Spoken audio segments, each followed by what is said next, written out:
dia. Bom dia. Já faz algum tempo que o Brasil virou uma potência agrícola, uma das maiores do mundo. Nós, brasileiros, produzimos o suficiente para alimentar nosso povo, importando muito pouco de outros países. Somos também grandes exportadores de carne de soja, de frutas, café, milho, algodão. E, no entanto, é no campo, ali onde é gerada toda essa riqueza, que o Brasil ainda tem um grande número de pessoas vivendo à beira da miséria. Uma dívida social que nos assombra. No programa de hoje, vamos conhecer agricultores que vivem na chamada pobreza extrema. São pequenos sitiantes, analfabetos ou com pouco estudo que criam animais ou cultivam a terra de maneira muito simples. O Francisco Maffezoli Júnior e eu estivemos no sertão do Nordeste. E lá conhecemos famílias que continuam excluídas do desenvolvimento que marcou as últimas décadas do Brasil. Dos anos 90 para cá, a população brasileira viveu grandes mudanças na economia e no nível de vida. Nesse período, o país ganhou uma nova moeda, conseguiu dominar a inflação, criou programas sociais importantes e, aos poucos, retomou o crescimento. Só na última década, 40 milhões de pessoas entraram para a classe média no país. E a pobreza caiu ao menor nível de nossa história. Hoje, os grupos de renda mais alta e a vasta classe média brasileira já somam cerca de 70% da população. O problema é que, mesmo com toda a evolução econômica e social das últimas décadas, o nosso país ainda abriga uma grande quantidade de pessoas vivendo em situação de pobreza extrema. São famílias com renda muito baixa e que enfrentam no dia a dia dificuldades sérias para sobreviver. Segundo os dados mais recentes do IBGE, atualmente a miséria atinge 16.270.000 pessoas do Brasil, 8,5% da população total do país. E é justamente no campo, na zona rural, que o percentual de miseráveis é mais elevado. Para ser considerada extremamente pobre ou miserável, uma família deve ter renda per capita de até R$ 70 por mês. Por exemplo, uma casa com 6 pessoas que tem renda mensal de R$ 300 entra na lista de pobreza extrema, porque o rendimento total da família, dividido pelo número de moradores, fica em apenas R$ 50 por mês. Atualmente, 25% da população rural do Brasil vive em situação de pobreza extrema. 1 em cada 4 moradores do campo. E a maior parte deles se concentra no norte e principalmente no nordeste do Brasil. Estamos às margens do Rio São Francisco, no município de Bom Jesus da Lapa, sertão da Bahia. É daqui que começamos a nossa viagem rumo a uma das regiões mais pobres do estado. Saindo de Bom Jesus, nós vamos rodar até uma comunidade rural afastada, que já pertence ao município vizinho, Sítio do Mato. Depois de 1h30 de buracos, chegamos ao nosso destino. A comunidade de Pajeú é formada por 51 famílias, espalhadas em sítios e casinhas modestas. Bom dia. Bom dia. Licença, tudo bem? Tudo bem. Como é que vai a senhora? Tudo bem. Tudo bem, Vico? Muito prazer. Sou Valdeci. Seu Domingos Francisco da Hora e a esposa, Dona Valdeci, nasceram e cresceram na comunidade, onde vivem com uma família numerosa. Quantas pessoas moram aqui? 7 filhos, 2 netos e meu marido. E como é que estão as coisas aqui? Como é que está a vida aqui? Vida é difícil, né? Muito difícil. Os agricultores plantam milho, mandioca e feijão de corda de maneira simplória. Sem trator ou arado, tocam a lavoura com uma enxada, um facão e uma foice. Alguma vez já veio técnico aqui, agrônomo, assim, ensinar para vocês, ajudar na produção? Não. A gente aprendeu com os pais, né? Que a gente morava junto em casa e via como é que eles faziam. Aí a gente, quando deu naquela idade também, a gente deu para trabalhar assim também, aprendemos com eles. Com sementes de baixa qualidade, sem adubo ou defensivo, sem crédito ou orientação, a roça do casal costuma produzir pouco. A colheita é destinada ao consumo da família. Isso quando eles não perdem tudo por causa da seca. A gente chega a nossa, viu o milho de bom tamanho, de boa altura, mas não tinha chuva. Via tudo murchando aí, acabando. tristeza.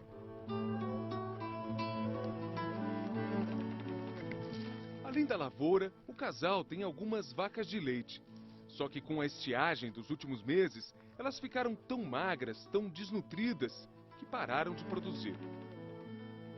Em volta da casa, uma dúzia de galinhas, 2 porcos, algumas fruteiras e muito menino pulando, brincando, jogando bola.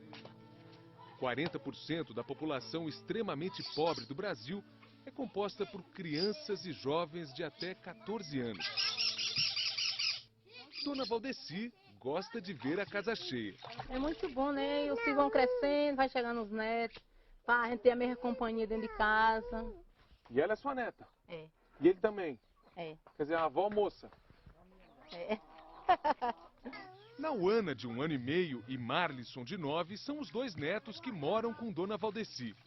Tem também os filhos Aparecido, de 9 anos, Jefferson, de 16 e Girleide, de 19, mãe de Nauana.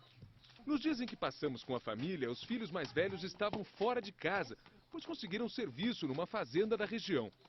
Aliás, fazer diária na roça é a principal maneira da família conseguir algum dinheiro vivo. Fora isso, eles contam com o complemento mensal do Bolsa Família, de R$ 134. Somando esse repasse ao ganho variável com as diárias, o rendimento médio da casa não passa de uns R$ 600 por mês. Como são 11 moradores, a renda média mensal por pessoa fica em torno de R$ 54. Com pouco dinheiro e muita gente, o desafio é garantir o rancho de cada dia. Ô, Dona Valdeci, o que a senhora preparou? Arroz, feijão e abóbora. É o almoço do dia. É. Ontem o que foi o almoço? Feijão e arroz também. Quando é que a senhora teve carne aqui pela última vez? Semana passada. Hoje em dia vocês enfrentam situação difícil mesmo de fome aqui? Não, graças a Deus não. A gente não pode comer bem todo dia, né? Mas a gente não enfrenta muito situação de fome. A casa tem telhas de barro, piso de cimento e poucos móveis. 3 quartos, um fogão e uma geladeira, aparelho de som e televisão. Em Sítio do Mato, 50,3% da população vive em condições de pobreza extrema. É o município com maior percentual de miseráveis da Bahia. Apesar das dificuldades, Dona Valdeci explica que algumas mudanças dos últimos anos fizeram diferença. A primeira delas é a renda regular do Bolsa Família. Já serve para caderno, ali para o material. Serve para uma roupa. Já serve também para agendar para o menino lanchar lá. A casa também passou a receber visitas de agentes de saúde ligados a um programa nacional de acompanhamento familiar. Outra melhoria foi a chegada da rede elétrica. Nos últimos anos, as casas de Pajeú também receberam cisternas para armazenar água da chuva. A construção dos reservatórios foi paga principalmente com dinheiro federal e realizada em mutirão com apoio de entidades locais. Todo mundo tem aqui agora, graças a Deus. Essa água aqui vocês usam para quê? Só para beber. Água potável, complemento de renda, agente de saúde e luz elétrica são a prova do aumento da presença do Estado em comunidades pobres como esta. Mas muitos serviços básicos ainda não chegaram por aqui. A maior parte das casas de Pajeú não tem banheiro ou fossa séptica para receber o esgoto. A comunidade não tem posto de saúde e nem coleta regular de lixo. Os moradores contam com um poço artesiano, mas a água bombeada é salobra, contaminada e não serve para beber. De maneira geral, as crianças estão na escola, uma evolução em relação ao passado. Os alunos mais velhos estudam na cidade e contam com um transporte gratuito. Os mais novos frequentam a escolinha municipal, na própria comunidade. Tem quantas sílabas a palavra mata? Aqui, crianças de séries diferentes ficam todas na mesma classe, o que é péssimo para o aprendizado. Outro problema grave é que, segundo os alunos, muitas vezes falta a merenda, que deveria ser distribuída pela prefeitura. Você teve merenda hoje? Não. Ontem teve merenda? Não.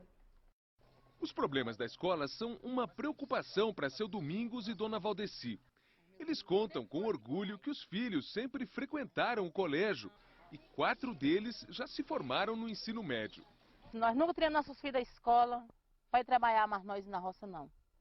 Eu mais ele aqui da rodura e no sol quente, trabalhando de enxada, trabalhando por dia para os outros, trabalhando para nós e nossos filhos na escola. Nós nunca tirou. Não foi muito fácil, não. É por isso que, quando eu falo assim, eu chego e me sinto assim, aquela emoção por dentro. Graças a Deus.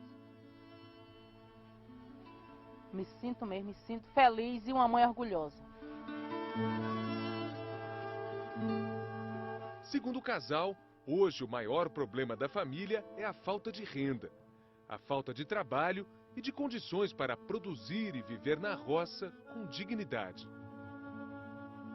Ô, Dona Valdeci, qual que é o sonho da senhora? Então, assim, aquele sonho assim, de Deus ainda me dá assim, um bom conforto, assim, para me melhorar mais minha situação em casa. Meu sonho é esse. Mas o desejo de uma vida melhor já está começando a virar realidade para muitas famílias do sertão.